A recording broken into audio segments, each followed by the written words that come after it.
विराट कोहली के test cricket से संन्यास लिहला पर एगो बड़का खुलासा कैले रवि शास्त्री। कारण सुनब तो करेजा हिल जाए। तो सबसे पहले नमस्कार प्रणाम तमाम भोजपुरिया क्रिकेट के दर्शक लोगन। आज फिर से चर्चा में हमारे साथ जुड़ गए बारन हमारे मित्र पांडे जी। तो अब जानल जाए विस्तार से। पांडे जी सुनले बा विराट भैया टेस्ट क्रिकेट से संन्यास ले लिहले। का हो तिवारी, इतना चुपचाप कब भइल ई सब? 12 मई के ऐलान कर दिले। लोग तो सुनते चौंक गए। अब देख 9230 रन 30 शतक और उ भी टेस्ट में का कहे ई धांसू रिकॉर्ड बा। तिवारी बाके अचानक काहे हो? कोनो चोट वोट भइल रहे का? न पांडे जी कोनो चोट वोट न रहे।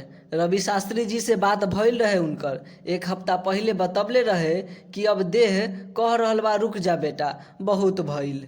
देह बोले लागल तब कोनो दिन आत्मा भी बोली लागी। टीवी पर बैठ जा बेटा, कमेंट्री कर।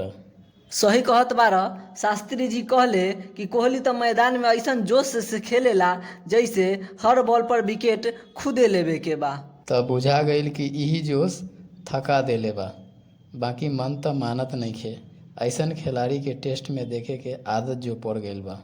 शास्त्री जी कहले कोहली के मन में तनिको पछतावा न रहे।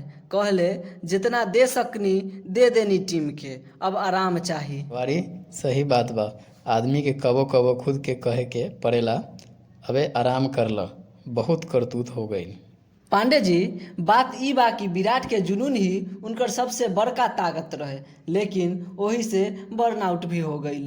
तिवारी जी अब तो मन कह रहल बा एगो फेयरवेल टेस्ट मैच होके के चाहे विराट भैया के नाम, न तो ई इतिहास किताब में खाली सडनली अनाउंस रह जाए। बिल्कुल पांडे जी, होखे के तो चाही। हमनी लोगन तो कह देनी है अब बीसीसीआई के ध्यान देवे के बा।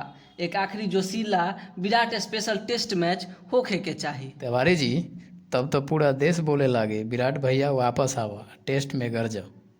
रउआ लोगन भी अगर ई चाहतानी तो कमेंट में फेयरवेल लिखी आ चैनल के सब्सक्राइब करके अपन सपोर्ट दिखाई।